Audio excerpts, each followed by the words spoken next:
All right, so we would like to begin by addressing a comment that we received on our last podcast from Alice Johnson. He is debating us on our point of views of that Draymond Green and Domantas Sabonis altercation. So, what do you have to say about that, Gio?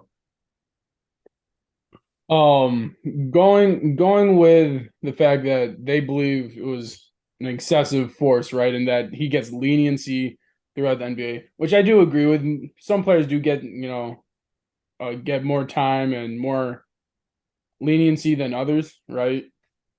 And that has to go with their history too. But at the same time, I don't believe basketball should go based off of history. I think when you make a bad play or a dirty play 1 out of 7 years, one play out of 7 years, dating back to 2016, obviously he had all of those incidents with, Steven Adams, then going to LeBron James, right? And then when you go to 2022 to Brandon Clark getting pushed in the back, obviously that was a dirty play, and then having the Sabonis stomp or step on, whatever the case may be. It was just the fact that I believe it, the play should be um really penalized right then and there for just that singular play, not based off of the history of the player, and for them to have him be suspended based off of his history when we've seen other players do bad things, here and there and not get the suspension. I think it's unlawful of the NBA to have done that. But then again, I can understand their point because he has had the history and their perspective on where they're coming from. Yeah, I agree. I do understand his point of view, but I just believe personally, yes, Draymond does get a very long leash, let's put it that way, by the NBA. And yes, he did deserve a ejection. I just believe it's the playoffs. You got to let him play. You can't suspend somebody in the playoffs for a play such as that, in my opinion. He got Right. ejected. He got what he deserved in an Mhm. ejection. Just leave it at that and let him come back game three, uh, or whatever game it was in the series. But obviously, it didn't affect the Warriors. They came back in 1-7. So it didn't really matter. So I do believe that I do agree with your points, Alice. It's just that I believe that you cannot suspend a player of Draymond's caliber in the playoffs. Let him play. That's the way I look at Well, it. well, it really, if it's warranted, obviously you have to suspend them. I don't care who it is. If it's LeBron James, if it's Joel Embiid, right, whoever the case may be, if it's warranted, they should be suspended. I don't care if they don't play. Obviously, the whole basketball game in the NBA is for entertainment purposes, and you should have your best players out there. Right. But if they do something um so atrocious, right, then they should be suspended for it. Yeah, I agree. But I believe that it, given that Sabonis reacted the way he did, Hmm. him not getting any punishment as well was kind of That suspicious to me. yeah, that's the only thing I don't like. I understand if things are played out fairly, right? Right. Say Draymond Green gets suspended, say Domantas Sabonis gets a fine or something for flop, like the whole flopping incident where Right. he's getting X-rays on him, he's questionable for the next game, right? He's crying after the stomp. Like, I, there's no, I do not believe you should have acted out the way you did, No, as in not at Domantas all. Sabonis. I, So he should have had something towards him as well, penalized towards him as well. But for the league not to do that, it shows that's why it shows there are sides to this, right? right. Even though Draymond does have a leash, when something does happen, he's always the first one to blame.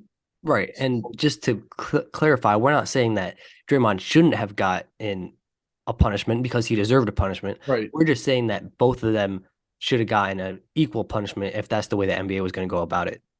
Exactly. And I understand where Alice is coming from about holding the ankle and not going full force, right? But at the same time, that is a dirty play. You should not be Right. grabbing an ankle of the opposite team. And there has been obviously back in the series, there was multiple multiple plays where they were holding on to him, whether it be grabbing him on an offensive rebound or whatever the case may be in transition. There was multiple time instances where they were holding on to him, and the referees let that get out of hand, and they should have held them accountable right from the first hold or whatever the case may be. Right, exactly. Like, yeah, Draymond shouldn't have responded the way he did, but I believe anybody put in his shoes would have responded in a similar way if he was getting harassed basically all series Right. long. Exactly. I'm not gonna take it, right? If I'm getting held onto, if there's dirty plays being accounted for, towards me, and the referees aren't seeing it, I'm gonna do something about it, right? If no one's taking care of the situation, then I'm gonna take care of it. Yep, So that 100%. that's just the way Draymond Green thought of it, and obviously he thought stomping on him or stepping on him was warranted. Yeah, for sure.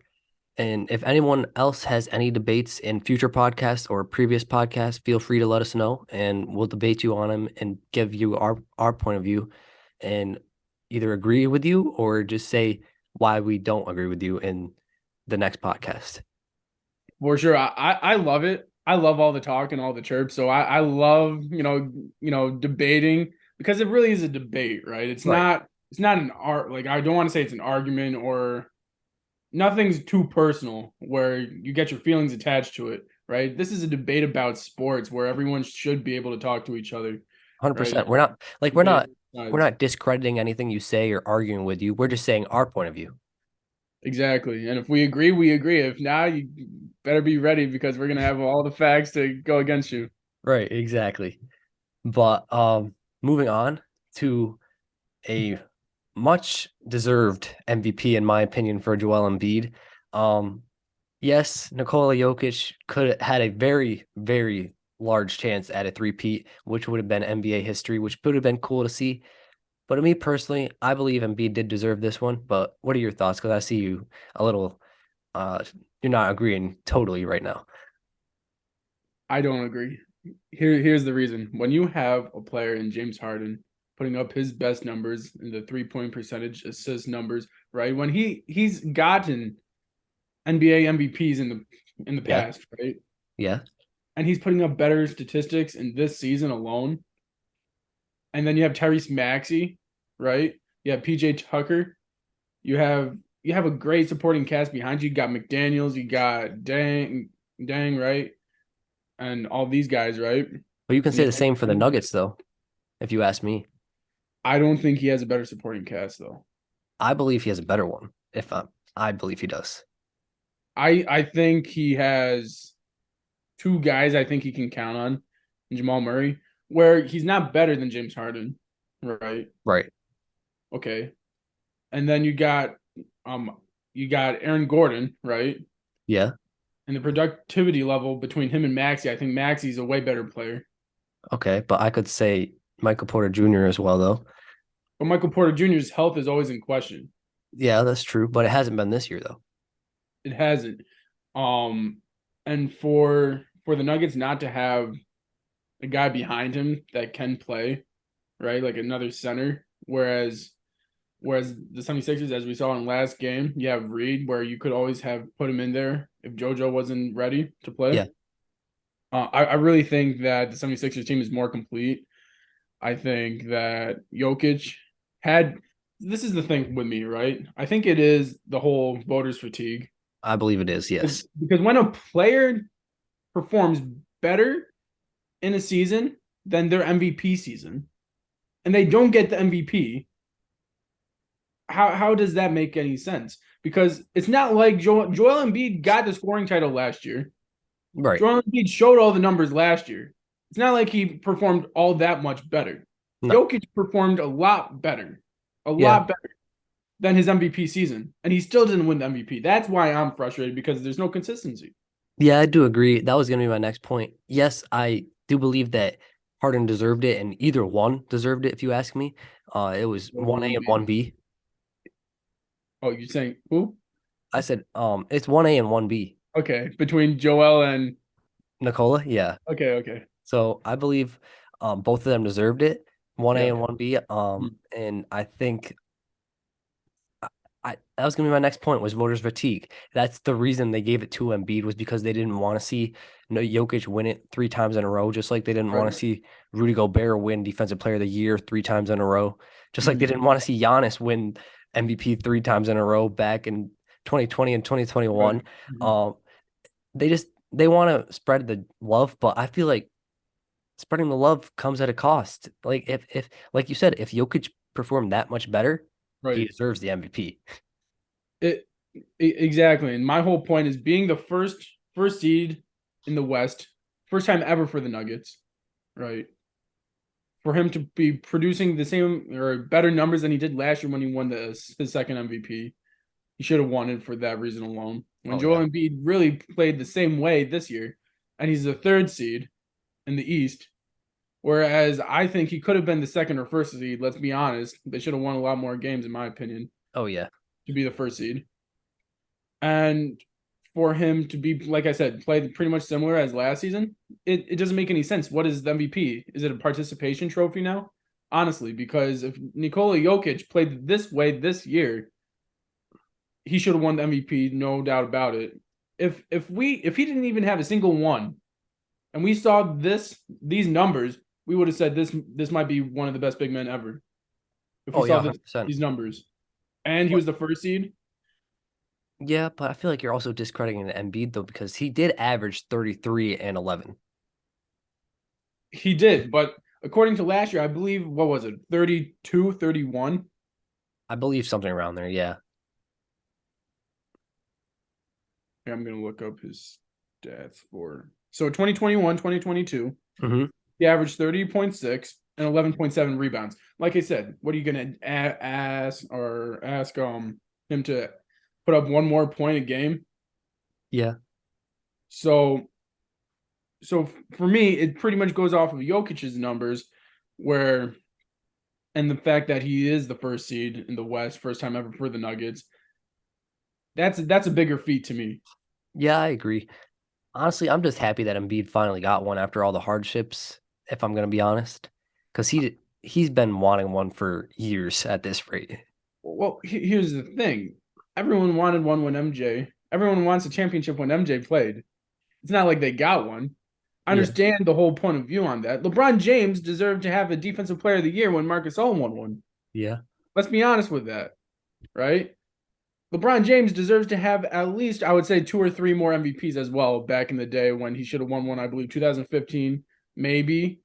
Definitely 2018 not maybe. 2016, but 2017 and 18, right? Yeah. He deserved to have it. But in all honesty, Joel Embiid, good for him. I love his game. I love the way he plays, and he does deserve one, obviously. Right. But at the same time, when another player deserves it more, they should have it. Yeah, Just I agree with that. do this next year, play better next year. I don't think Jokic can be improving his numbers that much more every single year. Honestly, I think JoJo can get better. His game has a little bit of pockets where it can get better, and I think if he does that, then he totally deserves MVP, and he should get one. Yeah, I agree with that. But I do believe it's definitely voters fatigue. I agree with everything you said. But here's the thing. I'm sorry. I just want to say one more thing. Here's the thing with Joel Embiid, right? Is it the fact that his health is a concern? Is it the fact that he has put up these numbers in the past 2 years and he didn't get one last year? So they want to give him one before it's too late. Just like with a LeBron James Defensive Player of the Year, it's way too late for him to get it. He's Yeah. never gonna get one, and No, he should have got one that year, right? So do they want to give it to him before it's too late because he deserves one? maybe. But I just believe it's voters fatigue. I don't know why they don't want to see history, but they don't want to see history, it seems like to me, because it's not just Jokic, it's also Rudy Gobert and Giannis, as I stated in the past. So I just have one question. I know the media, a lot of media members have the ability to vote They for do their vote. MVP. They do vote, yes. So who else? Is it ex players? Is it It's owners? coaches and players. Okay. Because if it's the majority of the media, I don't think they deserve to vote. I believe it is majority media. And the reason why I think that it should be mostly players, ex players or whatnot, or even like say people in the media like Perkin or Right. Perk, It's because right? they go up against them. Like they know what it takes. They understand. They played in the NBA. They understand what it takes to be an MVP. Right. Like JJ Redick, phenomenal basketball minded person where he understands the game in every which way and he can dissect a player's game and understand why they should be MVP, right? Right. Absolutely. Where, I definitely agree with that. Whereas I'm not saying, I'm not throwing shade on any of these players, but like they're great people and they're great analysts. But like Malika Andrews, I feel like maybe like the only and all these other people, I'm like maybe Mike Greenberg and Yeah. people who haven't really Right. played in NBA. I understand possibly like Mike Wilbon and Stephen A because they've like I feel like media personnel who've been around the game for so long kind of have the gist of it. Yeah, Not like an NBA player or an owner, but they have the gist of it, right? for sure. I think it takes time to understand the game in that perspective. Where I think, like, say, Mike Greenberg, and even though Mike's been there for a long time, I just don't think his main focus is the NBA, right? It's obviously he has NFL Yeah. perspective and all that other stuff. Right. But and Malika Andrews is too new on the scene for me, although she's she understands basketball. So Yeah. I just it's too much media, and I really do believe that the players should have more say. Yeah, I believe the players and coaches should definitely have more say because of the fact that, as I said, they know what it takes. They coach against the player and they play against the player. So if they say that they're the MVP, then they got to be the MVP because they play against them either 4 times or 2 times a year. They know how good they are. Right. So I think that's another uh, mistake by the NBA in the voting for not only MVP but all the awards, and we'll see if it changes in the future. I I'm not too sure about the current players, only because what if they hate the player? What if it's True. like let's just say Rudy Gobert and Russell Westbrook trying to vote for each other. You know what I'm saying? Like they Yeah. obviously don't like each other. Or Patrick Beverly say like, "Oh, LeBron James is in the top two again this year." Who gets it? LeBron James, and it comes down to Patrick Beverly. He's obviously gonna vote the other guy because he just got bounced by the Lakers. Right. So Yeah. I don't know. They got to change something though because it's been happening too much in the past. yeah, I think it has to be more fair. Yeah. So Agreed. whatever the case may be, to be more accurate and fair towards the players in the running, I think that's what should happen. For sure. But moving on to round one of the NBA playoffs. Obviously, we did touch on um, the Miami and Milwaukee and Cleveland, New York series a little bit, but those series did wrap up. The Cavaliers had a very rough end to their season. So we'll start there because knowing Gio is a Cavs fan, let's see what you have to say what went wrong for the Cavs against the Knicks. So we can be blaming the players, right? We can be blaming Donovan Mitchell for not showing up, for shooting, I think, 1 for 17 or whatever the case may be in game four, I would say. I think it was game four when he didn't show up in the second half. We could be blaming the bench for not showing up in the first game.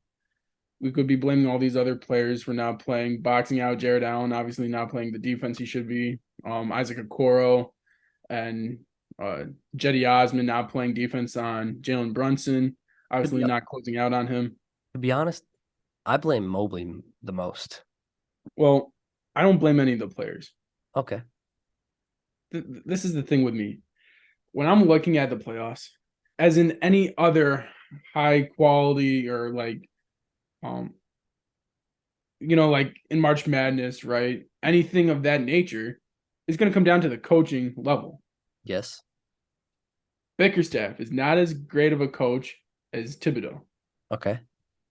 I I think agree. Tibbs has a way better experience. Obviously, Bickerstaff's new in the game and all that, Mhm. but Tibbs obviously showed how great of a coach he is in that series. Oh yeah. Bickerstaff could have made the adjustments. He just like how the Miami Heat are closing out on Jalen Brunson. Look at how they're suffocating him right now.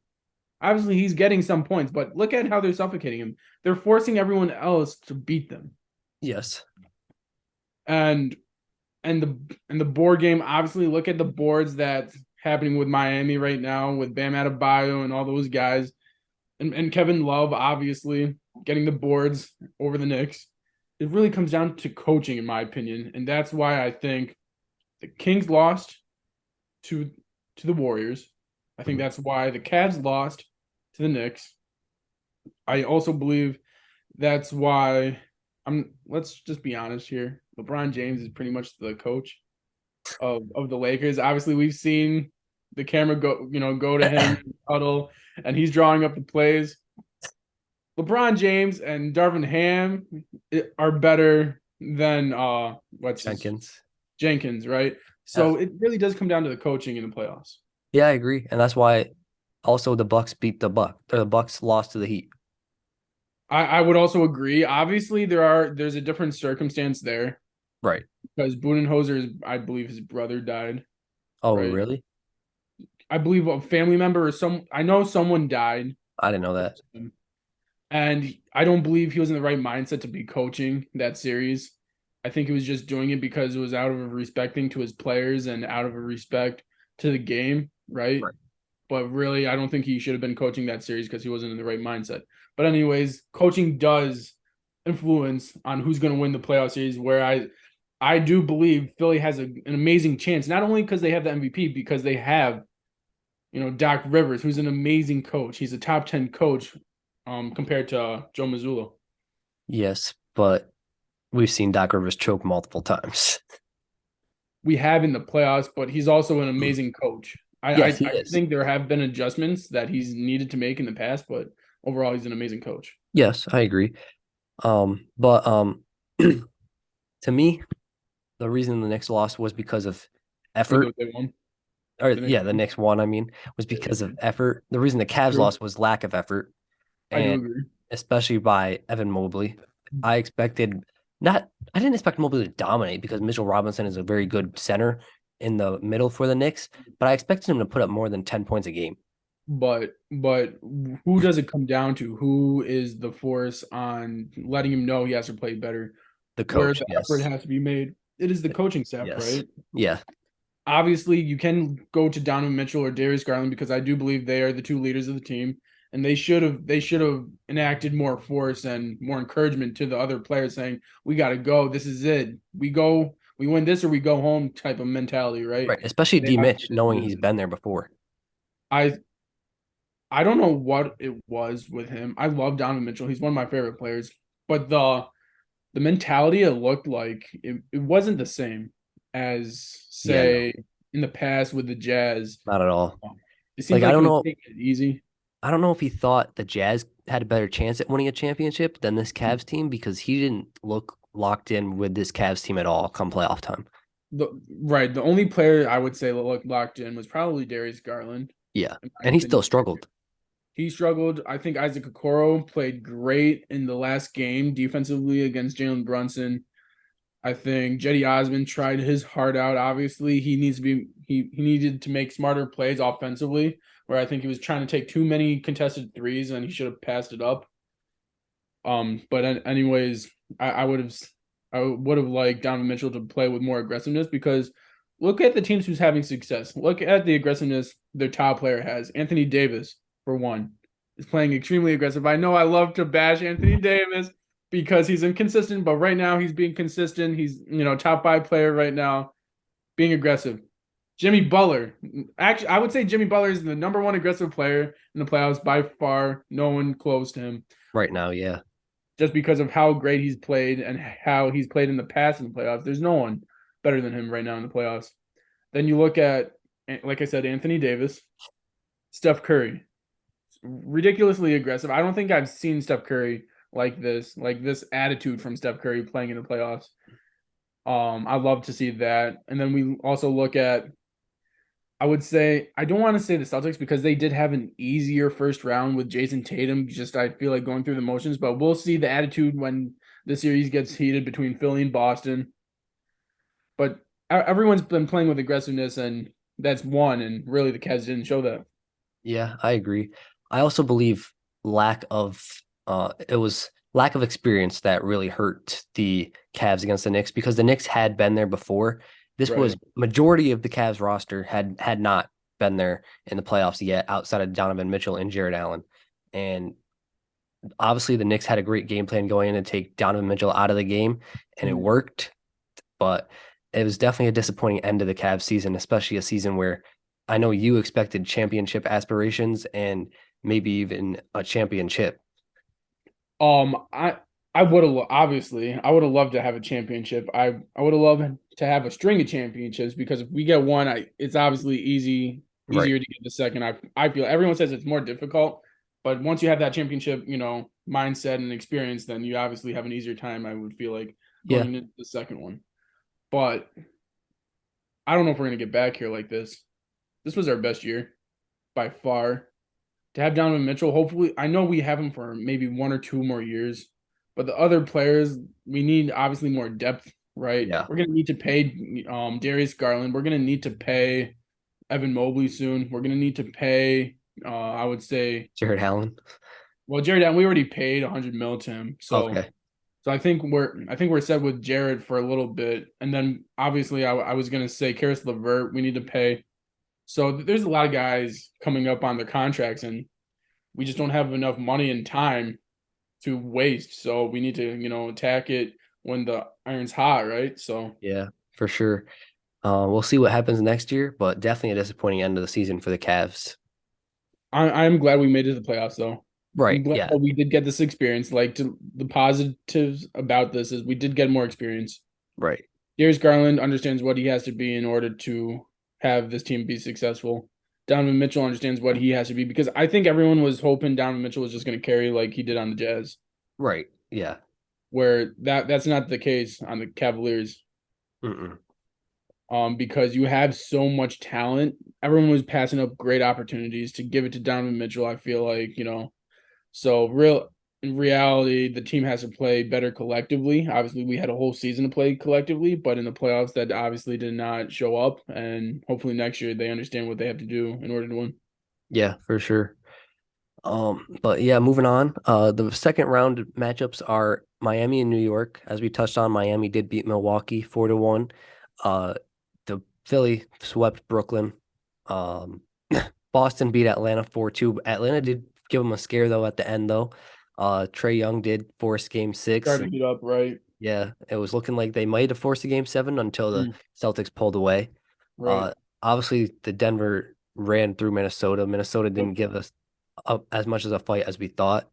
Well, let's be honest. Anthony Edwards played his heart out, Oh yeah, but the team collectively just did not work out. no. Um, Phoenix beat LA 4-1, given unfortunately Why? Kawhi's injury. Yeah. Mm-hmm. Uh, and Unfortunate. then obviously Golden State and Sacramento was a series for the ages, went to 4-3. And then the Lakers, Memphis went to six. Lakers won in six. And now we got Dominated. what's it? Dominated. Dominated. Yeah. In game six, the Lakers absolutely dominated, won by 40, which is fitting Brooks because at 40. Dylan Brooks said, I don't respect anybody till they give me 40. Well, That's you got to right. respect the whole Lakers now. And you're off the team. Just saying. Um, well, let's dissect what you just said real quick. Unpacking it. That Warriors and Kings series was Yeah. phenomenal. Like you said, one for the ages. What was it? Game three, most watched, round Yeah. one, 2001 against with the Lakers in Portland, right? Then game seven was the most watched round one since 1999. So for that series to do what they did and bring basketball back on the map, I would say, for the playoffs, and for, To bring the people city of watching it, Sacramento back on the map, honestly. it puts Sacramento back on the map because they've never been in this position before. Yeah. Um, I love what they're doing to market themselves with the beam, with their players, right? They have a great, hardworking players, I would say. Not really that dirty, but Sabonis, Monk, and then you also have Fox, obviously. So with that core three, I think you're set up to do great things. Hmm. But just like everyone says, you don't know if you can get back here, Right. you know, in the future. I believe Sabonis is the reason they lost that series. He was not aggressive enough, in my opinion. I do agree. I think Kayvon Looney does deserve a lot of praise. Yes, but he's not the defender that they made him look like. That's exactly the point I was going to make, is that Kayvon Looney is a great defender, but they made him look like he was the top defender in the league because Right. Sabonis was supposedly so great offensively. He just wasn't aggressive enough. And Exactly. And to me, last night, you saw the real Kevon Looney defensively when Anthony Davis was going at him 24/7 from the tip, and he had no answer. well, I think it's a different thing. We all know Kayvon's a great defender, but when you have Anthony Davis right? He's faster. He's just as strong. He can shoot better. He can shoot better. He's taller. Like it's Anthony Davis. He's a top 5 player in the league. You're looking at a guard in a center's body pretty much. Yeah, So when you have that aspect of it, it's going to be hard to guard him no matter who's on him, right? true. I just believe that Sabonis had to be more aggressive, and if he was, they had a chance to win Game 7. I we so when we talked about it when the series was over, we obviously knew how aggressive he was when he was on the Pacers against LeBron James in 2018 with Victor Oladipo. That was a great year for the Pacers Right. because of Sabonis and his aggressiveness, how he shot the ball in the playoffs. That's why it went to, I believe, a Game 7 with against the Cavaliers. And so for him to not show up like he did back then, we know he can show up because Yeah. there's history of him showing up. It's just the fact that he didn't show up this year, and that's why I think you're right, and he is the blame for Sacramento losing. Yeah. And I do agree with you. It's going to be very hard for Sacramento to get back here because the West is going to get better. The Lakers will have this team hopefully ran back, Right, re-signed everybody. right. And if they have this exact same team, in my opinion, they could be top 3, potentially top 4. Mhm. So it's going You to be have a much hard. healthy Clippers team, All right, healthy Clippers, healthy Warriors, healthy uh, Warriors, Suns. Suns with You have a KD. you have a Like rebuilt Mavericks team possibly in the offseason, depending on it- who they get. it's going to be very hard for the Kings to get back here. Right. And I'm not going to say they missed their chance, but this was definitely their best chance in the West for a Oh, while. for sure, because they were so hot in the regular season, right? That like it took us by A shock. storm, They yeah. took the league by storm because of how hot they were, and their offense was the top 3 offense in the league. When does that happen twice in a row? Really, unless you're the Warriors. So Right. Obviously, I do believe they will be contenders next year.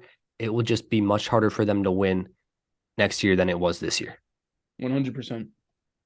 But any other series that you wanted to key in on?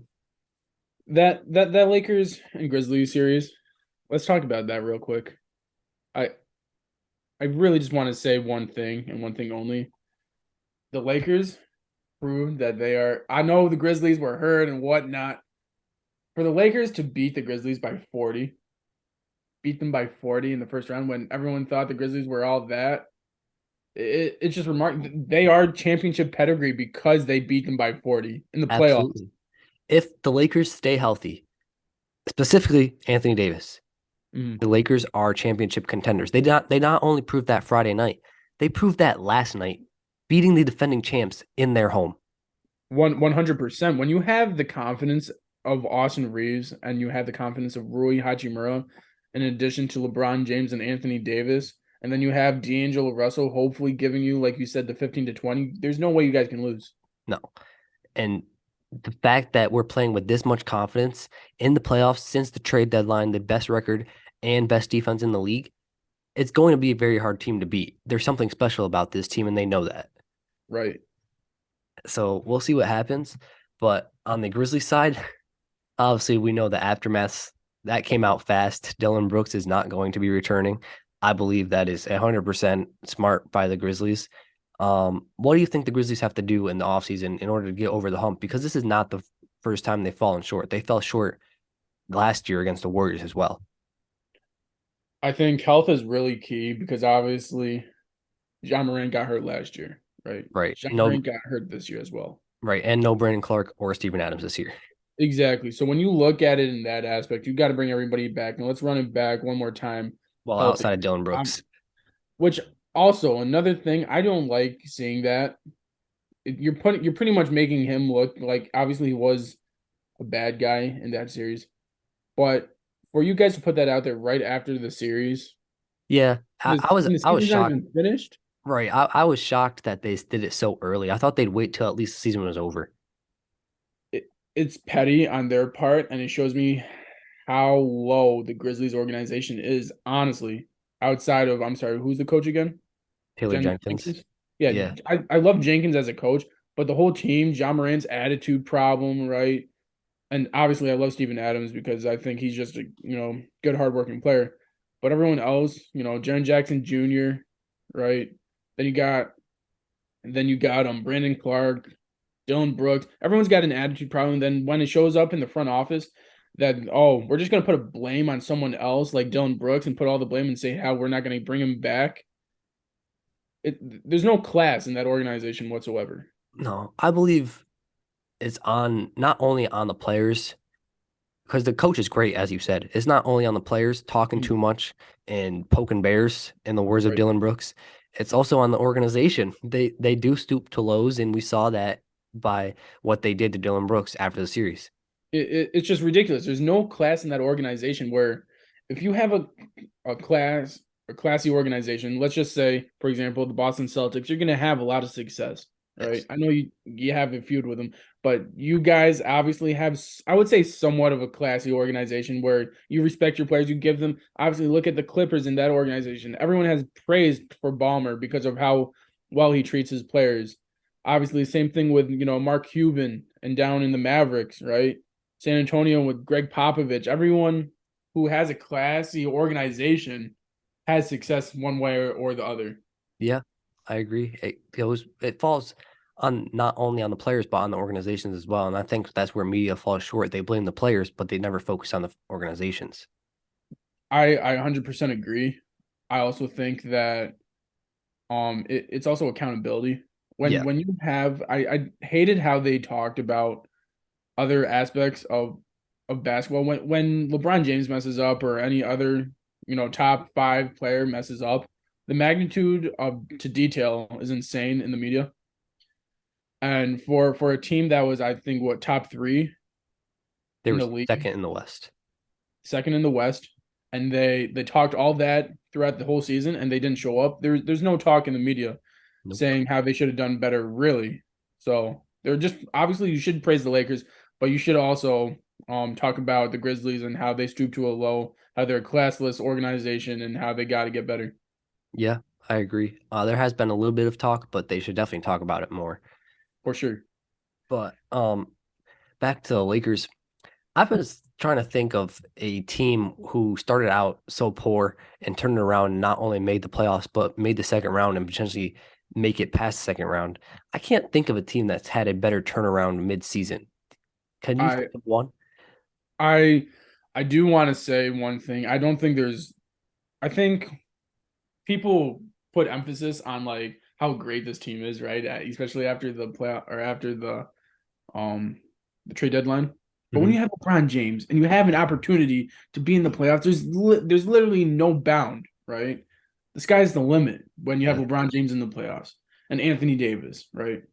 Healthy, because obviously we've seen an unhealthy Lakers team with Anthony Davis and LeBron James. They don't go anywhere, right? But when you Yeah. have those two healthy, the sky's the limit. So it doesn't matter who's your supporting cast, really. Like I said before, I think if you had a healthy LeBron James and healthy Anthony Davis in the playoffs with somewhat of a supporting cast you had before the trade deadline, I 100% believe you guys could have beat the Grizzlies. I don't think we would have because that supporting cast couldn't score the way that this supporting cast can. I believe you got rid of maybe three guys, We four got rid of guys. six. You got rid of six, right? I'm not really sure who got that cliffhanger. I think it was a tie. So I'm gonna leave it up to you guys. Comment who got the cliffhanger. But moving on, Gio, we did get six players in, six players out, is what I was saying. So continue what you were saying about the Lakers.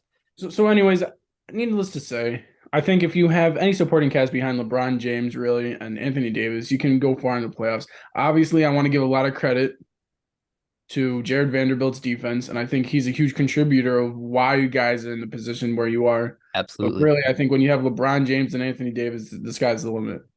That's fair, but I don't think we were going anywhere with that other team that we started out with because of the fact that Russell Westbrook couldn't control the offense the way D'Angelo Russell can control the Mhm. offense. Right, Uh, our starting lineup was, I believe, JTA was in there. He can't score the way that Austin Reeves Mhm. can score.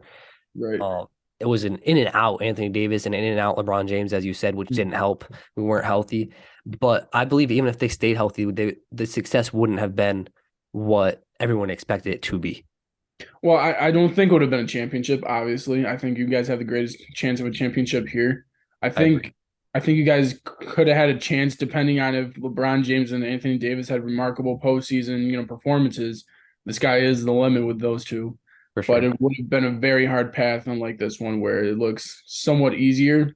When Anthony Davis is playing well, you have Jared Vanderbilt taking on the best guy offensively when he's on defense.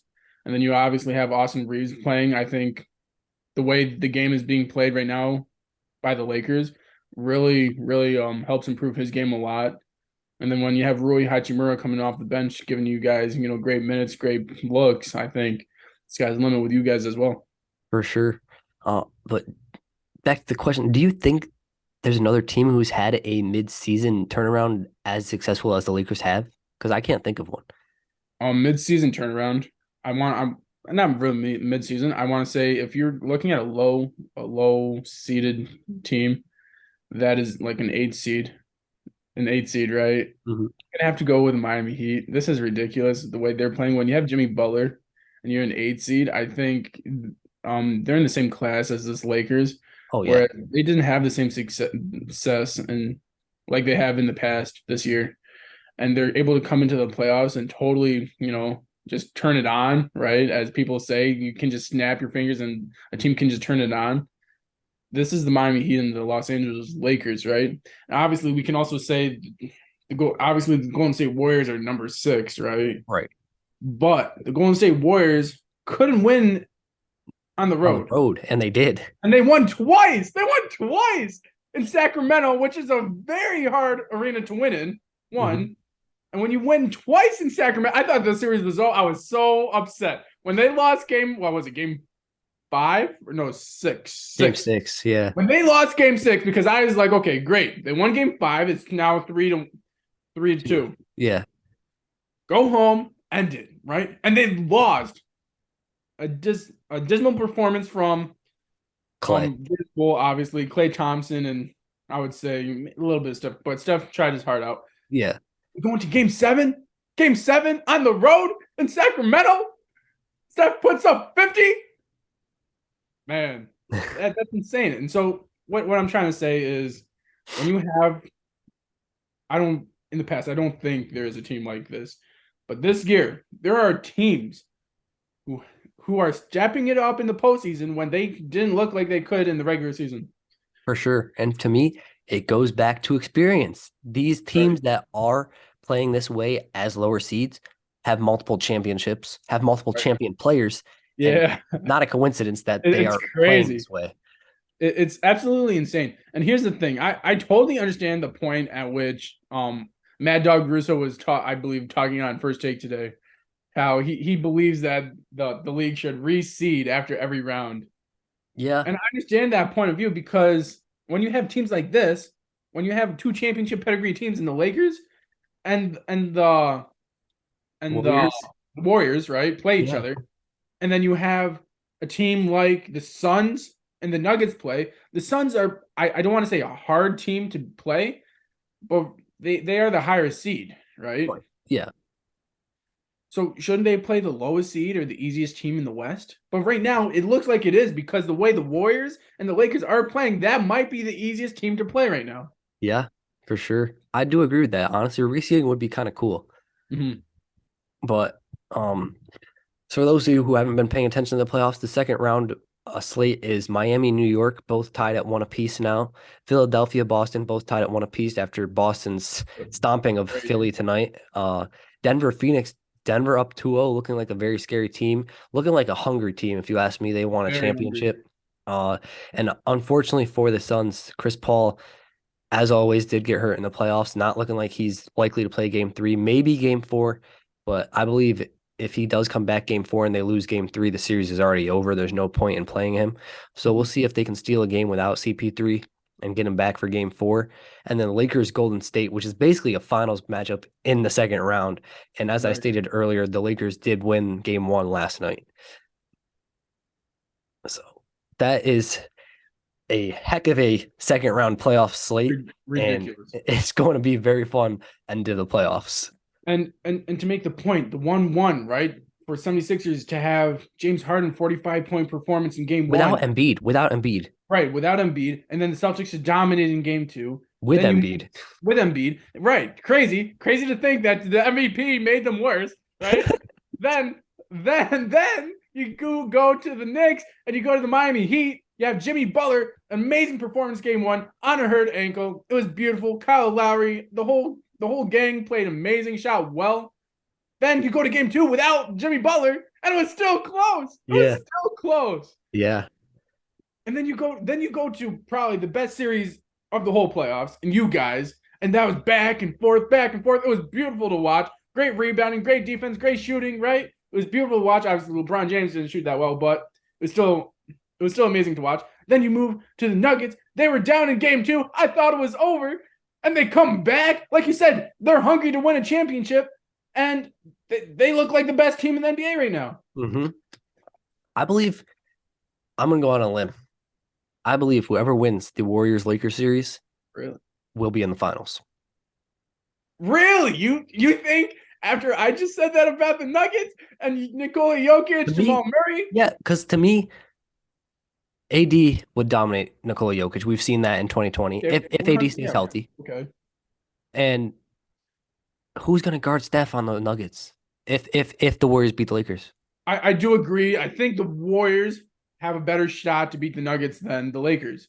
You don't think we'd beat them? Do you think you have a better team this year than you did 2020? Talent-wise, yeah. Chemistry-wise, no. Okay. And being said, that team was a lot younger in the Nuggets. Yes, Jamal Murray went down.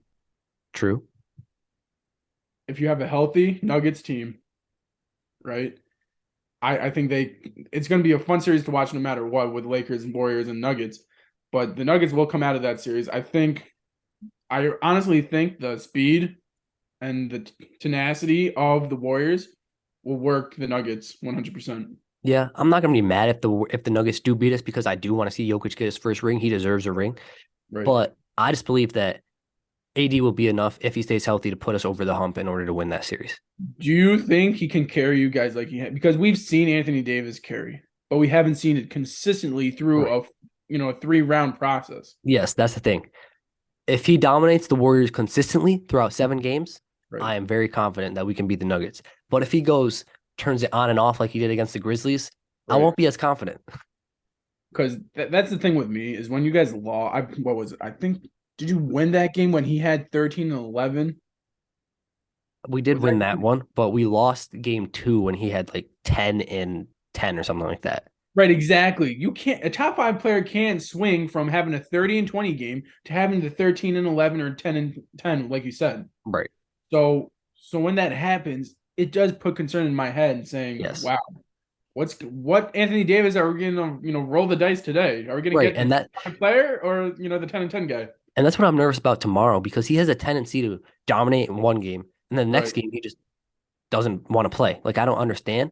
So like if he does do it consistently, as I said, I am very confident we can beat anybody. But I need to see him do it consistently throughout the entire playoffs, like he did in 2020. 100%. And I think his confidence skyrocketed, especially since he was shooting so well in the Right. bubble, like everyone else. But when he's not shooting well, like this year on a clip where he's not shooting that well, I think it's amazing to see how he's playing great aggressiveness inside the paint, how he's playing great, inside the 3-point shot.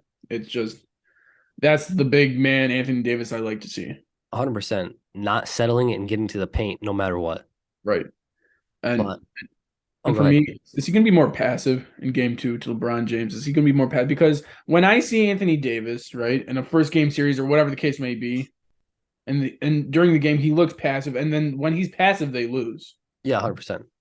I agree. So I don't know where the concept is where he just needs to be aggressive. Everyone needs to tell him just stay aggressive because when he's aggressive, they win. Right. To me, I don't believe he will be passive because I think he knows, and we saw that last night. He knows he has the advantage against Kevon Looney. He's hunting for the basketball. He's hunting for his shot. I believe LeBron James, D'Angelo Russell, Austin Reeves, everyone sees that and they keep getting in the Right. ball. So I believe that even if he's not being totally aggressive, LeBron James and others will pull him aside and be like, come on, go get yours. Let's go. Right, 100%. And I think that has to go to LeBron James playing the most off the ball in his career this year. Which is great to see because he's conserving himself for when he really needs to do what he needs to do. I think it's also handing the torch to Anthony Davis. Yeah. When he's playing the most off the ball in his entire career this year. When he hasn't, Well, when he after the didn't trade deadline, I'll say. that, and he didn't get a single MVP voting right this year, first time in his career. It Yeah. looks like he is starting to hand the torch off to Anthony Davis because he's showing this is who Anthony Davis is. This is where the team is heading, and I'm just here to support that and do my part.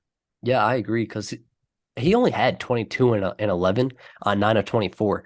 Right. In the playoffs, we've seen LeBron chuck up 50 shots. He's not doing that anymore. He doesn't want to do that. He wants to sit back and relax until potentially the finals when he's like, all right, time to go get the trophy. 100%. But even then, I think it's going to be an Anthony Davis MVP in the finals. Yes, but when LeBron needs to turn it up, he will, is all I'm saying. I think he'll turn it. I think he'll turn it up no matter what. Like you said, if the team needs it, he'll turn it up. But at the same time, I would say the team needed it last night, and he still let Anthony Davis feast. But I believe that's because Anthony Davis was cooking and he knew that. If Anthony Davis wasn't cooking, I think he would have went and got his more. I can understand that point. I also think that it's more LeBron James loves passing the ball. We all know Yes. that. And I Yes. think when you have the shooters of Austin Reeves, Roy Hachimura, right, and then you have Anthony Davis, this is his favorite part of his game where he's just able to pass and Yeah, he doesn't have to lean on his scoring. So I think he's in a great mood right now where he just has to pass the ball. for sure. And he doesn't need to be taking care of the ball because we have a D'Angelo Russell who can take care of the ball, have the ball in his hands and Right. not be worried about him turning it over like we were when Russell Westbrook had the ball. Right. It is very, I would say, interesting to see him control the pace of the game. Yes. Even when you're down, even like when I saw Steph Curry control the pace in the Warriors game or series against the Kings, I thought that was just like the normal Steph Curry. But to see a player of D'Angelo Russell's status, right? Not like a top 10 player in the league, not like this. He's a good player, but for him to control the pace like he did and to control the ball on the offensive side, it really shows and relieves pressure off of LeBron James and Anthony Davis when you have a player like that. Whereas with Russell Westbrook, you're scratching your head pretty much 90% of the time. He's losing the ball. You're stressed out as a Lakers fan. It's no good either way. And now you can just relax because you know you have someone who can control the ball. Yeah, for sure. Because even if Russell wasn't turning over, he was missing layups or missing shots that he should have made. He was playing too fast for Right. everyone to understand what he was doing. Right. And I'm more confident with D'Angelo Russell Right. and with the ball in his hands because I know he's going to, even if he doesn't make the shot, it's at least a smart shot. With Yeah, Russ, it was not smart shots. and he slows the game down. When Right. you have more possessions and you're playing so quickly, there's more possessions where you can go down and a bigger swing that can happen. When you Mhm. slow the game down, it really equals out. Look at this. The Lakers made 6 3-pointers last night and still won the game. Exact. Compare That's the because of the Warriors made pace. 21. Let's put that in perspective. Right. And they still won the game. And I do believe that is all because of D'Angelo Russell's pace and Anthony Davis. Yeah, I agree. And I believe that D'Angelo Russell really saved the game for the Lakers earlier in the third quarter when the Warriors Right. came out hot out of halftime. They went up six. D'Angelo Russell won a quick 6-0 run by himself, three mid-ranges straight. Yep. That really saved the game, if you ask me. Right. So, I mean, yeah, Russ wasn't as bad as people make him out to be, but D'Angelo Russell is a better option for this Lakers team. For sure. And to give let's just be honest, because I'm gonna be 100% real right now. Giving praise to the Lakers is all great and dandy. It should have went into overtime. Yeah, yeah. Let's be Jordan honest. Poole. That was the worst shot you could have taken if you are Jordan Poole. I With mean, I it think wasn't a bad shot though. it was To terrible. me. It was terrible. No, When because if he took one more dribble, the Lakers would have closed out, and then he wouldn't have had anyone to pass to. That's the way I look at it. you have time though, when you have Steph Curry coming back to the ball, I'm giving it to Steph Curry. When you have But Klay but Thompson, obviously I understand they're closed out on Klay Thompson, but when you have Klay Thompson and Steph Curry on your team, look to pass it off when yeah, you have that true. much time. But to me, I believe that Steph wouldn't have gotten an open shot because of Vando's defense, and I don't believe that Clay would have gotten a better look either. So I think that's what Jordan Poole was thinking. I I think that was way too far, and obviously everyone's saying taking the dribble, and I do agree with you. They're going to close out on him when you do that. Obviously, you can obviously see the defense coming at him. Yeah, That's way too far for you. Yeah, it is That's too far, but I believe personally it was the best shot that they could have got, in my opinion. I think any shot with Steph Curry is a better shot. Any shot. Let's be honest, man. We've seen some crazy shots True. going from Steph Curry, just heaving. And True. I'd rather have that than a Jordan Poole 36 footer or 35 footer, whatever the case may be. True.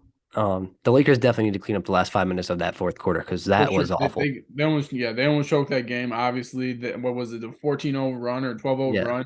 The Yeah. Warriors went on them. So, Yeah. But hey, we got the win. That's all I care about. yep. We'll see what happens game 2 tomorrow.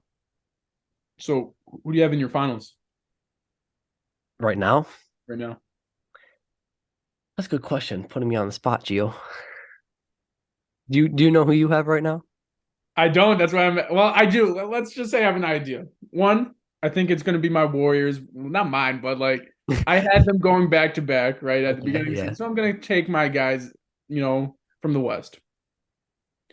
The East is very difficult. If you have a healthy Jimmy Butler, there's no way that he's, losing in the East the way the Celtics and the 76ers are looking.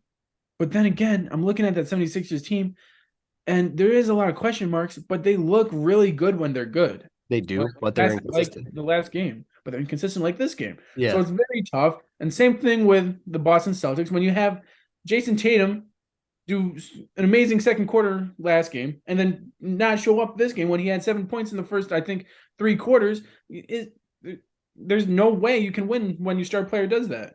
Yeah, for sure. So it's very difficult in the East, but I would love to see the Knicks, but I would hate to see them. Um, Man, that's tough, man. Who do you have in the East? I know my Warriors, but I would probably just agree with you who you got in the East. You know, I disagree with you on the Warriors because I believe Obviously, right? I Because believe the Lakers are winning in 7. That's my obviously, prediction. but you think whoever comes out of that is going Yeah, to the the finals? Lakers are gonna make the finals, in my Fine. opinion. That's fine. You're a fan. That's what you're supposed to do. But in the East, it is very tough because It is, right? to me, it's it's between Miami and Boston. That's what it is to me. What about the Knicks and the way Jalen Brunson's playing in the postseason? Too inexperienced, and I don't like Randall's selection to get them that far. I agree. Randall's selection was terrible, and I can't believe some of the shots went in the last game. Yeah. So I believe it's between Boston and Miami. Mm-hmm. I think I'm gonna go with the underdog story. I'm gonna take Miami and Lakers in the finals, 7th and 8th seed finals. See, we're gonna have another rematch between 2020, right? I Yeah. hope Jimmy Butler is ready because Jimmy Butler, I would also say deserves a championship, but at the same time, he's hurt. That ankle roll was It nasty in was, the yeah. game, It was. and for him to be walking and doing the things he's doing right now, I can't believe it.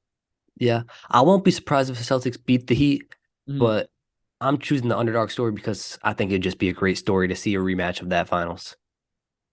I do agree. And one more thing, I want to apologize to all the people that watch us. Um, I was wrong. I said an East late in the season was an Eastern team was going to win the whole Yeah, entire I don't thing. believe that's the No West case. team was going to win. I don't believe that's the case anymore. And that is not the case anymore, man. When you have Giannis Antetokounmpo go down in the first round, when you have the Cleveland Cavaliers go down in the first round, when you have the inconsistencies of the 76ers, when you have Celtics, Boston not looking as formidable as they did, yeah. man, it's looking really good for the Nuggets, the Lakers, and the Warriors right Warriors. Yeah, for sure. And I'm not gonna count out the Suns. It depends now. Oh, on I'm how they counting it play. out. Yeah, I am too, but like I just believe you can never count on a team with Devin Booker and Kevin Durant. We'll see what happens. But the top 3 in the West are definitely the Nuggets, Lakers, and Warriors, if you ask me. For sure. But when you have the holes in defense like you do in the Yeah. Sun, when you have the Lack of depth, depth. right, problem with the Suns, it doesn't look good, right? And they have a Yeah. very small chance, but like you said, Devin Booker and Kevin Durant can both go for 50 on like 75, 80% from shooting that night from the field Exactly. and still win. So you never know. Yeah, we'll see what happens. But going back to organizations, I know we had this talk about how the Timberwolves need to build around Anthony Edwards. So let's go back to that. What do you think the Timberwolves have to do in order to win? Because clearly Karl-Anthony Towns played soft. We all know that. Rudy Yep. Gobert is not the Rudy Gobert he once was, and that was probably one of the worst trades in NBA history that the Timberwolves could have done. So what do you think they have to do in order to, capitalize on Anthony Edwards' window? It's very tough because if you want to think of it as an organizational thing, you don't have the you don't have the capital, the draft capital No. to And build upon. Minnesota's not like a destination free agents want to go to anymore. Well, I just don't think I think like it was a little bit in the When Jimmy past was there. when Jimmy was there, when you had Kevin Garnett there, Yeah. obviously. So, but not anymore because of all the dysfunction that you have between the Right. players and all that, right? Anderson and now after seeing Anderson and Gobert do that, Right. who wants to go And, there? and when you have just Gobert, period, I think Yeah, he's a yeah. problem with a He's bunch of he's an players. issue. He's an issue. And you traded so much for him. I think I'd just Yeah, get the rid of him. fact that they traded that many picks for Gobert, ended eighth and got bounced in the first. Come on. Right. I think you have to trade him for as much as you Like, can. that's Get the rid of thing him. though. They're not gonna get anything, if you ask me. Yeah, you're lucky if you can get a second rounder for him right now, right? In my opinion. Yeah, But as an organizational thing, I'm looking into the future. You got to get rid of Karl Anthony Towns. I agree. I would even honestly, I know Anthony Edwards is generational because, in my opinion, I think he's generational. You have to get rid of him. You have to get as much draft capital as possible to rebuild this team because you have nothing. Even if you keep Anthony Edwards, you don't have enough to, like you said, no one's going to want to go to Minnesota. You don't have enough draft capital to build a team around him. I think you have to really reset the button in order to have a successful team in the near future rather than in the far future.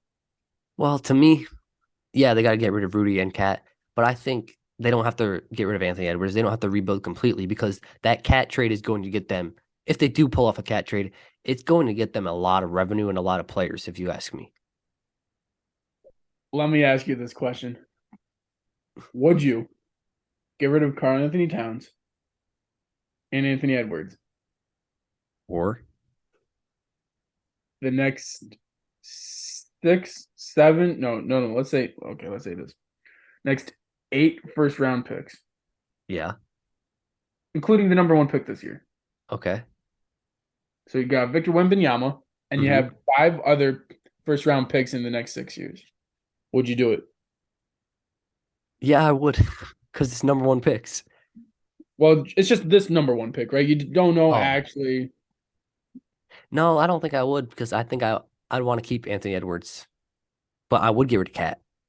but how can you like? Because I'm trying to think of a way how you can get Victor Wembanyama on a Well, team that they don't need to put Anthony Edwards in that trade. to get Cat Victor. himself, Cat himself can get Victor, I believe.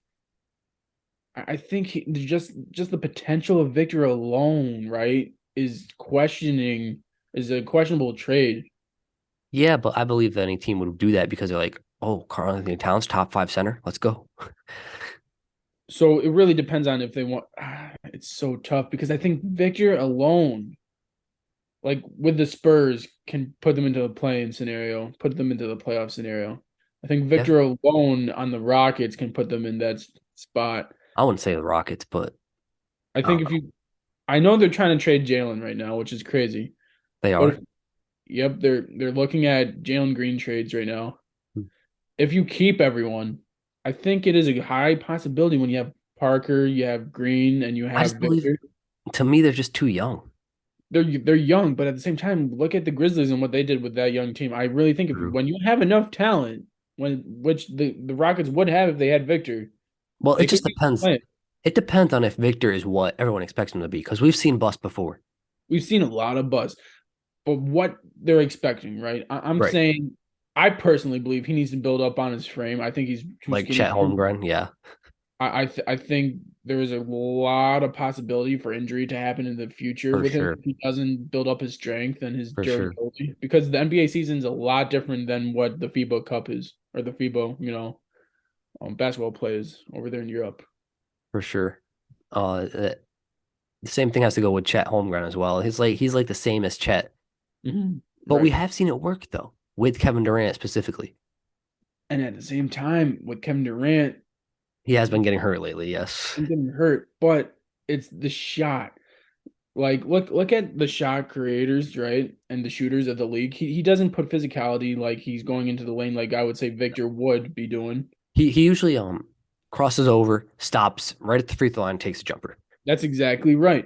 And when shooters have a higher percentage of having a longer career, like Steph Curry, like Klay Thompson, like Kevin Durant, unlike I would say like Zach Randolph, a Boogie Right. Cousins, obviously Anthony Anthony Davis has had Davis. a lot of injuries. Marcus Gasol, Pau Gasol, all these guys had wear and tear on their bodies. Anthony Where Davis for one, too. right, exactly. So I'm saying if he's just going to be a pure shooter and he's going to stay mostly on the outside instead of take it in, because he's 7'5", he should be on the inside. Right.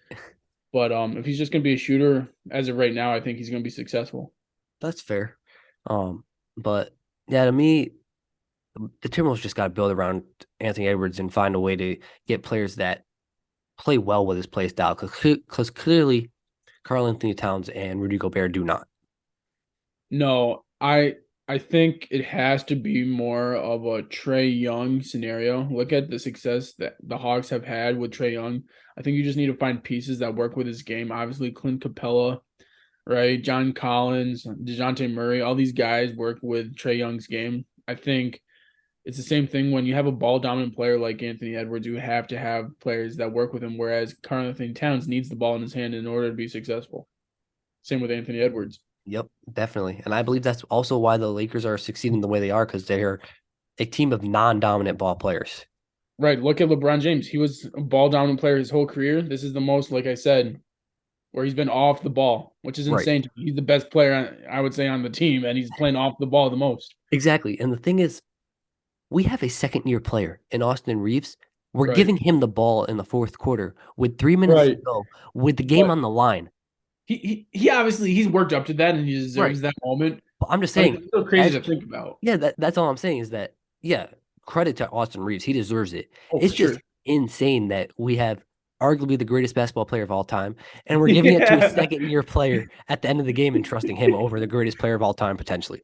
Right. Or Anthony Davis. Like, it's crazy. You have a top 5 player in the league in Anthony Davis. You have, like you said, arguably the greatest player of all time, probably the most clutch player of all time in the postseason, and you give it to Austin Reeves. Right.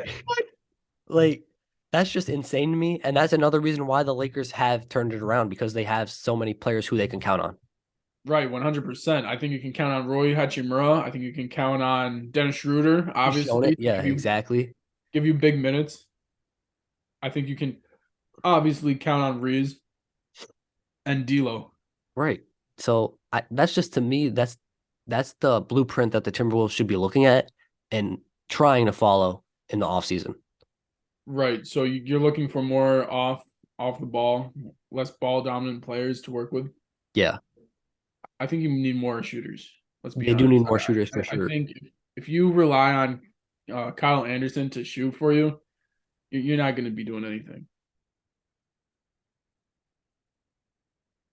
So really, in the respect of the Minnesota Timberwolves, I really do believe that Minnesota needs to get more draft capital in order to get those shooters on the team. I think, like you said, that Minnesota is not a destination place for players to sign, so they really need to work up in the draft. And how are they going to do that? They're going to need to trade their star players like Karl Anthony Towns and a Rudy Gobert. Yeah, I agree. But I believe that they can get shooters while getting non-ball dominant players, though, like the Lakers did, because D'Angelo Russell is a shooter and a non-ball dominant player at the same time. So you have to have that magical trade where you have a team willing to get rid of their amazing players like the Minnesota Tim. Oh my goodness. Imagine if they still had D'Angelo Russell and Jared Vanderbilt and Malik Beasley. That team would have been complete for the playoffs. My goodness. Do you know where they would be right now? They would have totally been in the second Like, round yeah, right now. They would they they would honestly no. Let's be honest. They wouldn't have even played the Lakers in the play-in because the Lakers wouldn't have made the play-in. They wouldn't have, and I don't think Minnesota would have been in the play-in as well. No, Because look at, oh my good, and then you had McDaniels. He they would probably wouldn't that have that gotten hurt. it's going back to the organization. The Right. organization is the biggest reason why the Timberwolves keep underperforming, if you ask me. 100%. And why do you think the Nets are where they are every single year? Houston Rockets, for instance, yeah, they had success, but they had success because of Mike D'Antoni and James Harden alone. That is Exactly. Like the Nets had Kevin Durant, Kyrie Irving, and James Harden. Still couldn't win. Make it make sense. Yeah, please make it make sense. You trade Kevin Durant, get a lot. You trade James Harden, get nothing basically. Trade Kyrie, get get okay back. Not great. 100%. And it doesn't, and look at the great organizations of, I would say, the Celtics, of the Lakers, I would even put the Knicks in that category because they Yes, are having success now. When they rebooted, they got a whole new front office pretty much except for the owner. They had a new coach, and look at what's happening. They turned it around in 3 or 4 years, and look what they're doing. exactly. And I don't know, man. The Timberwolves got to look at themselves in the mirror from the top up, top down, and see what happens because this organization is not getting it done. Right. Um, but moving on to the NFL before we wrap up. Obviously the NFL draft was this past weekend. So who's your biggest? We'll start with this. Who's your biggest winner of the draft? Biggest winner. Team wise. Let's go team wise. Um, I want to say team. I'm not sure because I know I want to put the Steelers up there because I thought they had that's my They had a team. good draft. They had a great draft. Yeah. They always have a great draft, and I do believe this draft was great. I want to put in the Raiders possibly because I think they had a great draft as well. The Jets had a good draft. Uh, they could have shored up on the offensive line more, if you ask me. I want to say who was it? Oh, the best draft? It's got to be the Eagles. In Yeah, my it pains me opinion. to say it. It pains me to say it, but I agree with you. They I was had thinking about the teams. What they did, they literally had a Super Bowl contending team and they just completed it. They completed absolutely, on the defensive side, they put in all their holes and they got the best players in the draft.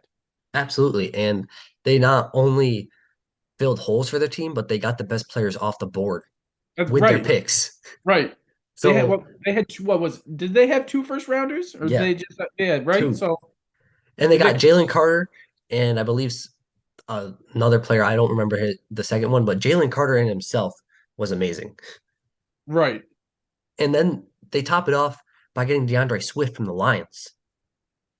I know, I saw that. That was insane. Like, I also believe though this team is getting slept on for their draft. The Houston Texans. I know, I saw that. I do like it. I don't like how they got CJ. I Just believe CJ was the best quarterback in the draft. uh, why is that? I just believe his decision making puts him over the top of the other quarterbacks. Well, I feel like when it's not in the clutch, I agree with you. When it comes down to the clutch, he doesn't have that. He doesn't have Yeah, that but gene. to me, the Texans aren't looking for a clutch quarterback right now. They're just looking for a quarterback that can get him back to the playoffs.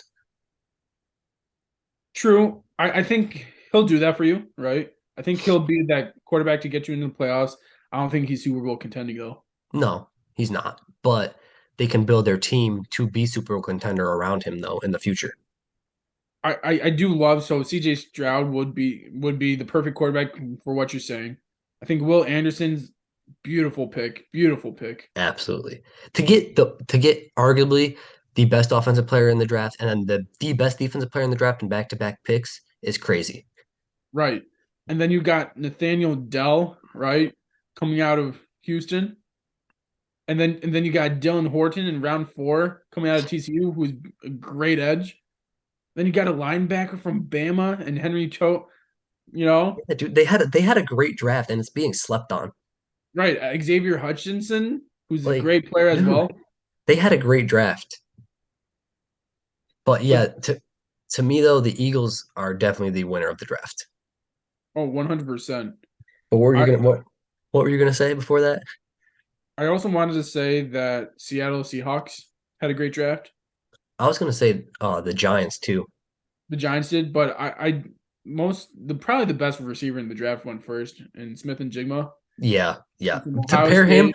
pairing him with Tyler Lockett Tyler and Lockett, right, DK, right, and then you have Gino at quarterback, yeah Gino had throwing and then that ball. you got that running back out of UCLA with Yep, Rashad, well, not Rashad, but Kenneth Walker. Come on, right. they're deep. Like it's between them and the 49ers for that division. 100%. And the only reason why I don't have the 49ers is because they don't actually have a solid quarterback. I believe they do, but we've already been through that. Right. But I believe that the I do believe that the Seahawks will end up winning the division because they're the more talented team, in my Right. opinion. But it will be close. Yeah, 100%. Um, I do like how the Eagles got Jalen Carter, Nolan Smith, Tyler Steen, Sidney Brown, right? Yeah, dude, they're really a Georgia school now. A whole Georgia defense, pretty Yeah, much. So, but which is amazing to see.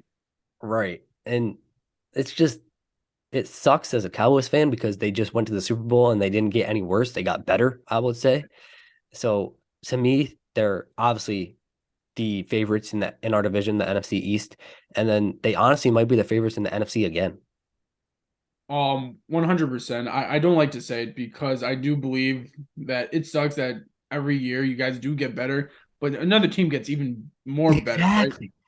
Um, I do believe we have a better chance though this year, given that we have a wide receiver too. We right. have Tony Pollard back there, hopefully healthy. Mhm. We have more help for Dak, so we'll see what happens. But when you have Tom Brady and Aaron Rodgers lead the same conference, True. Yeah. it, it's pretty wide. It should be pretty wide open. And then when you have the Eagles do what they did, it just closes back up again. Yeah, true.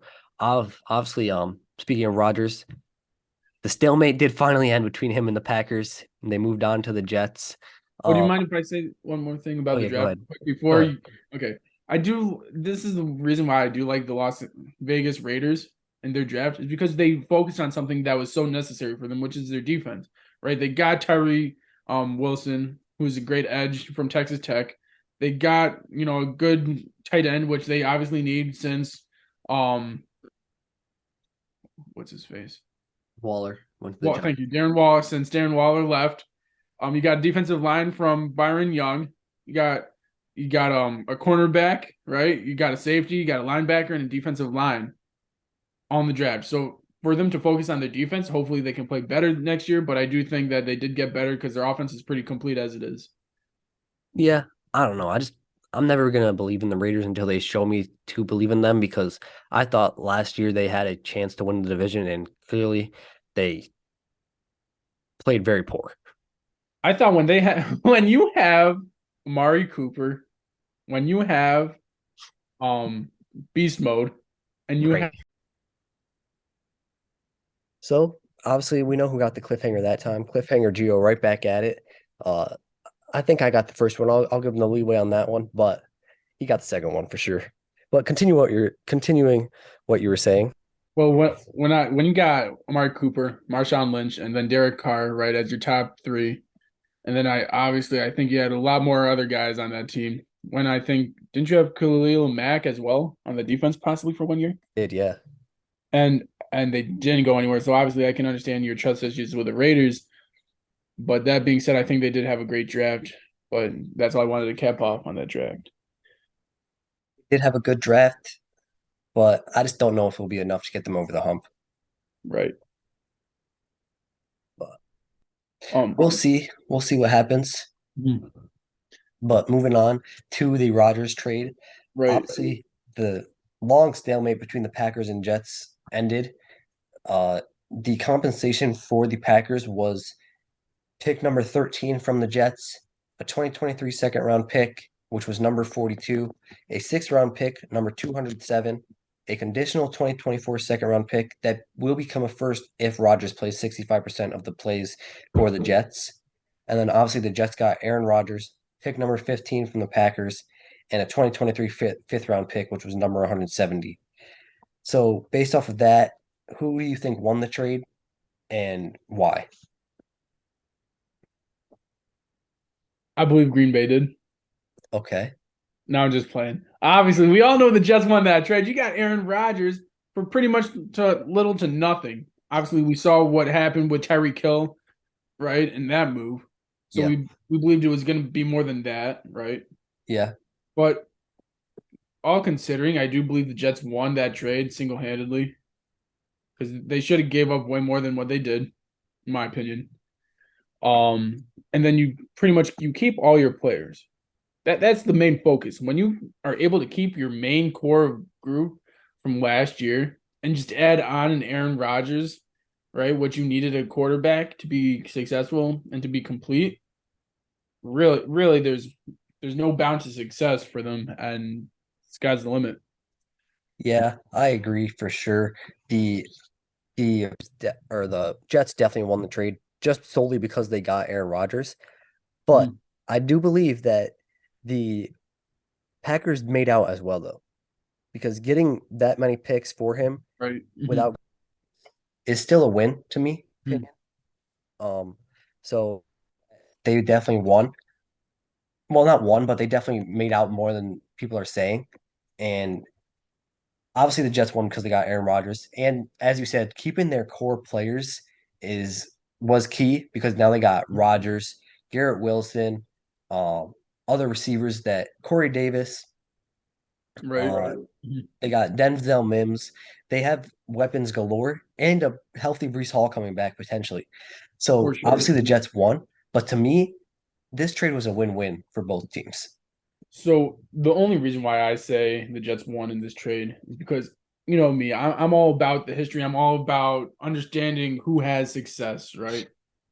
And Rodgers has success. We don't know is um what the future holds for the Packers.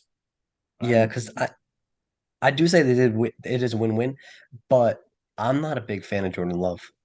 that's right, exactly. So Jordan Love is obviously there. Who knows who's going to be in the draft classes as these guys move on into the draft, right? For the Packers to select, what they're going to need, right? Who they're going to select. Is it going to complete their team? Is it going to give them the best chance at winning a Super Bowl? Because that's all it comes down to. And right now, the Jets have Super Bowl hopes. They can win the Super Bowl possibly for the next, I would say, 1 to 2 years, maybe 3 years for a window with Aaron Rodgers because of how happy he looks right now in New York, going to all the games of the Knicks, the Rangers, right? He's everywhere. He's all around New York right now. He's rejuvenated his career. He's very pumped to play next season and possibly win a Super Bowl. So really, that's why I say the Jets won because they have the best chance at winning a Super Bowl compared to the Packers. Yeah, that's fair, and I agree with that. They definitely have the best chance at a Super Bowl or playoffs Right, in for general. sure. I don't believe the Right. Packers will make the playoffs. But they definitely have the biggest Super Bowl window, and I do agree with that. It's just that AFC East is still a very hard division. It's ridiculous. You have to think you have the Bills, Yeah, right? but you could also have the Dolphins. You have Miami, but then not only do you have those two teams, then you got the coach and Bill Belichick go Exactly. again. Like, yeah, the Patriots sucked last year. They underperformed, Right. but they still got arguably the greatest coach of all time. Right. So anything can happen when you have that going for you. So the Jets aren't clear favorites as people think they are now that they got Rodgers. They are higher contenders than they were without him. But All right. so sorry for the technical difficulties there on Gio's end. But as I was saying, the AFC East is very hard to win. But the Jets, they are higher contenders than they were before they got Rodgers. And now that they got Rodgers, they are contenders for the Super Bowl. To me, though, they're not as high as favorites as other people have them, personally. I I can understand where you're going coming from. But really to me, really, there's three teams that are Super Bowl or bust right now. Maybe four. I would have to say Kansas City, right? Because they have so much success in the playoffs. If they don't reach the Super Bowl or the conference championship, it really is a bust for Patrick Mahomes and the Kansas City Chiefs. Yeah. Then you have the Bills who need a Super Bowl win, Yes. right? They need it. Yes. They're so good. They need to have success in the playoffs, which they haven't had.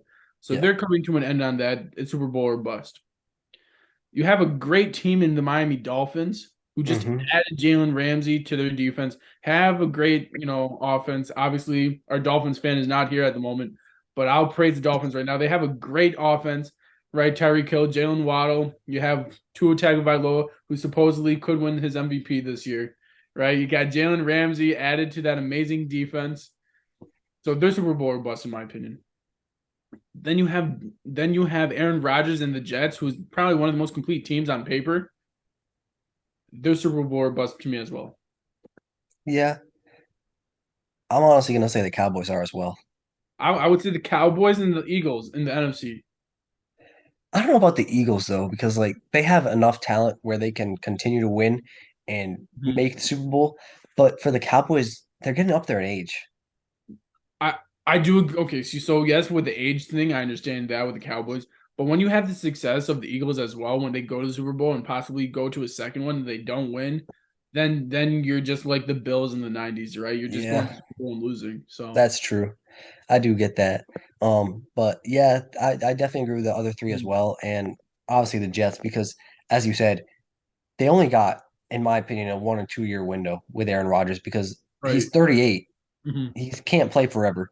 So if they don't win this year, Right. it's gonna have to be next year because they only got so short of a window, and we'll see what happens. But they did make great moves in the offseason. They could have had a better draft, in my opinion. Their O line is definitely gonna have to improve in order for them to win the Super Bowl. We'll see what happens there. That's also a big worry for me, Super Bowl wise. I don't think that their O line will hold up enough to get them to the Super Bowl. Right. And for me, right, it has to be speaking about the trade and who wins that trade, right? If the Yeah, Jets don't win a Super Bowl, Packers win that trade automatic. yeah, because they got so many picks. Right. It doesn't matter. The whole point of getting Aaron Rodgers was to get a Super Bowl and Right. win one. So if Yeah. you don't do that, then obviously the whole trade was a bust then, in my Right. opinion. Yeah, I agree. Because like you gave up all those picks to get Aaron Rodgers and just make the playoffs. But like you don't want to make the playoffs. You want a Super Bowl. Right, exactly. And even though possibly the Packers won't do anything with those picks, you still lost those picks, which you could have then Right. generated, better players and developed more players to have a more successful team in the future. For sure. But going back to the NFL draft, Mhm. who was what was not who, but what was your biggest surprise throughout the entire draft process? I'm kind of shocked. One, Detroit taking the running backs where they did. Yeah, I agree. But obviously they had a plan, as we saw. They did have a plan. I think they had a great plan and it was executed perfectly.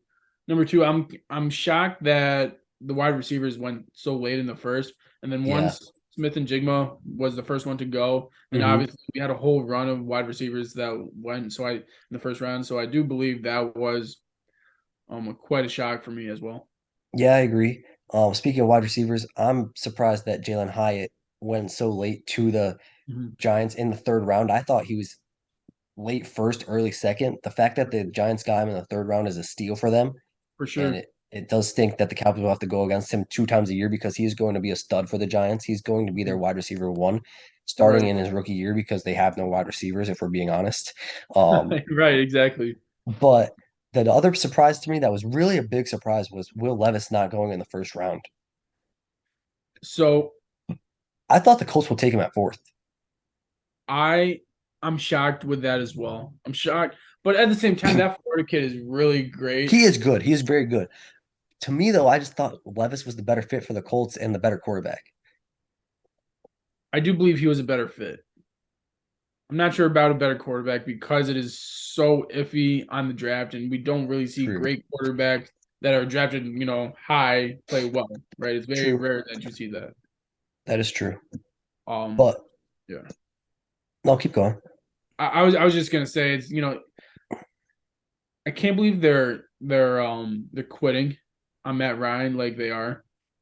Well, he's old. He doesn't deserve like the way he played last year. I don't believe he deserves a starting spot in the NFL anymore. I think he needs to retire. You think he's gonna retire? I think he needs to. I don't think he will though. I think Matt Ryan he's had these ups and downs in his career before. Yeah, but like he had a better team where he could rely on players. He doesn't have that anymore. And he was younger then. He's not young anymore. He's old. True, true, and I do understand your point. It's the fact that you did have probably. I feel so bad for Julio Jones. You probably had the best wide receiver ever. Exactly. If you had a successful team and a successful quarterback, he could have been the best wide receiver ever, in my opinion. Absolutely. But I do understand what you're saying, and I just don't. It's just confusing to me because if that's the case and you're going to be bad next year too, why not try to develop more? Like if you don't see a quarterback that you love, why would you draft one? But I believe they did love Anthony Richardson. That's why they drafted him. But do you really think he's the guy though? Like you said. I don't believe he is. I thought, to be honest, I think they made a mistake in passing on Will Levis. I think Will Levis would have been the guy, but Anthony Richardson is not. Right. So why if they were iffy on Levis, right? And they're iffy on Richardson, Yeah, then why would you choose him and not choose a better player in this draft? Who there's great, special teams players, there's great, weapons and I think they just weren't iffy on Richardson. I think they really liked him. but he's would you rather have him or would you rather have who's that kid from Oklahoma, Radler? Ritter from the Falcons. Yeah, that kid. Would I you rather have him or that kid? honestly, I'd rather have Ritter because he can throw it more accurately. Right. So in reality, it's just like I'm not it doesn't make sense to me if you want to be successful. I mean, I expected the Colts to take a quarterback. I just believe they took the wrong kid. They did. And for that to happen, that real like it was just like game day. Or not game day, what's it called? Draft day. Draft day, yeah, In the movie when the yeah, quarterback slides because they passed on him. Then yeah. everyone was like, what did they see from that kid that they didn't like? They saw a better. They didn't see anything they didn't like. They just saw a better player and the defensive player. Right. No, no, no. I'm saying in this draft, in real life. Oh yeah, yeah, yeah. You know what I'm saying? So And what are so you like? What are you trying to say? I'm saying he fell because they passed up on him at number 4, Yes, yes, absolutely. right? And what did they see in Richardson that they didn't see from that other kid, right? True. I And don't know and what then they the other saw. team didn't need a quarterback as well. They Right. draft.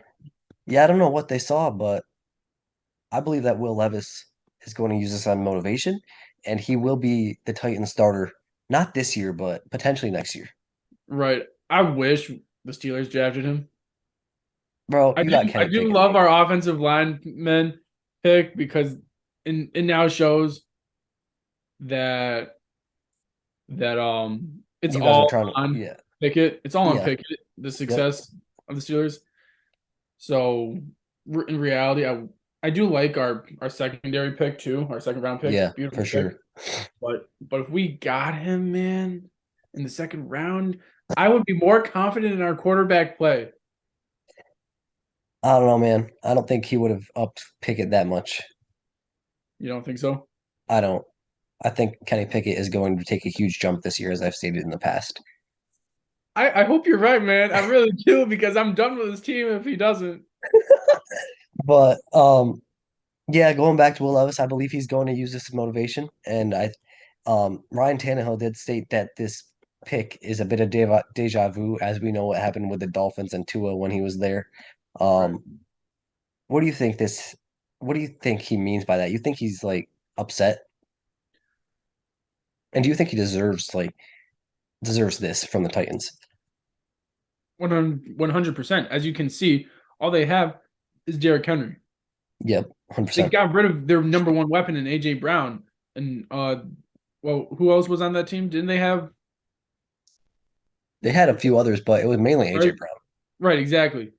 So when you get rid of everything to rebuild, you obviously need a younger quarterback. Yeah, When you believe in this kid, when you only have Derrick Henry, you're probably gonna trade him as well. right. To me, the thing is, it's not about the play of Ryan Tannehill. It's about his age.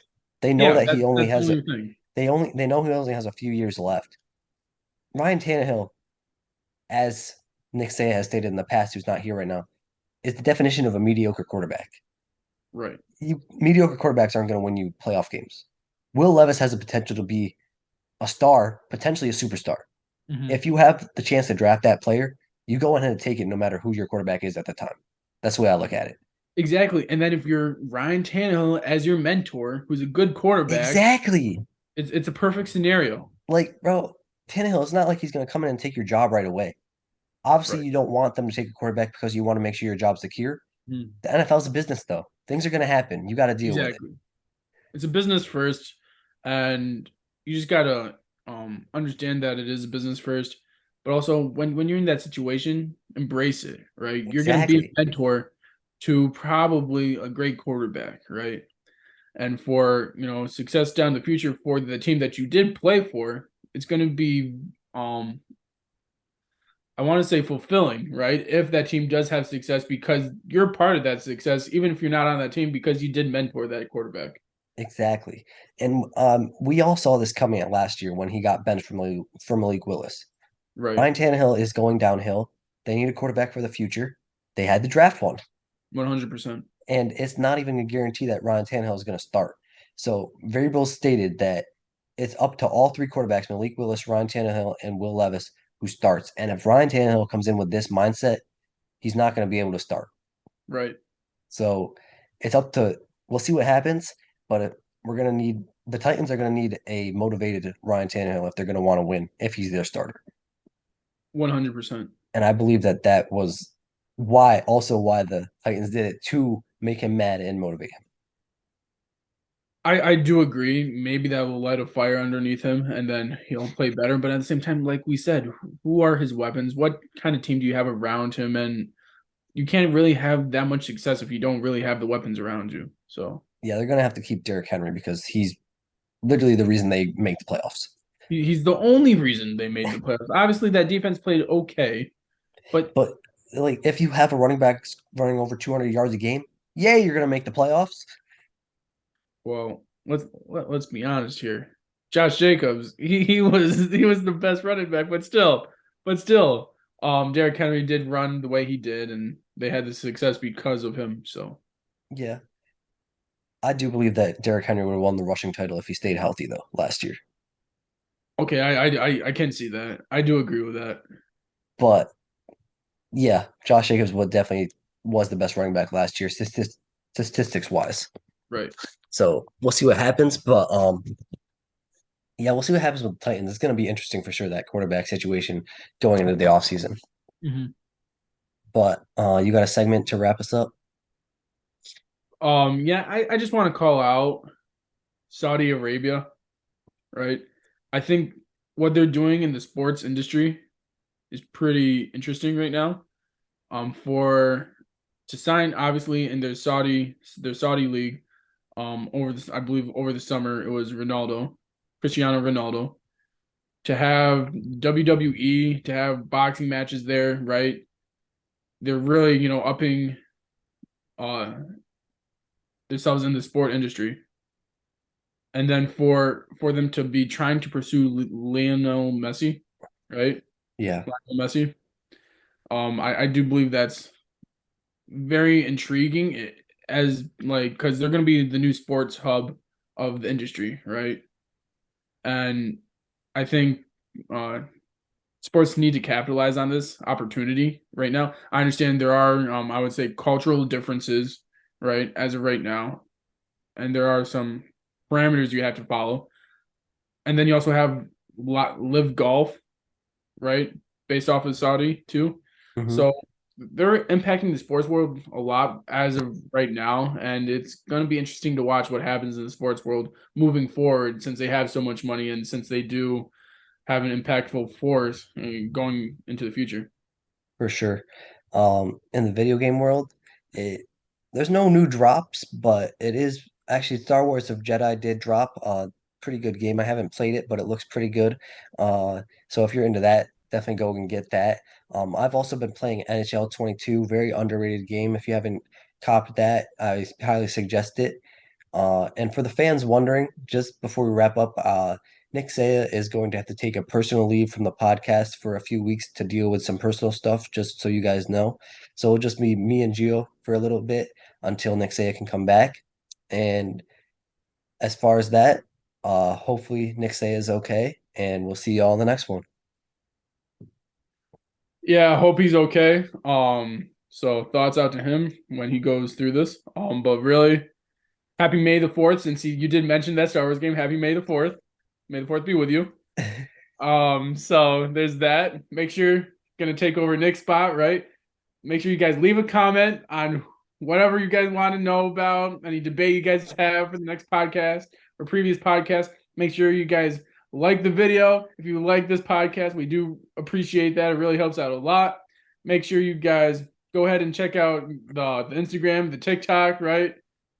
So go ahead and do that.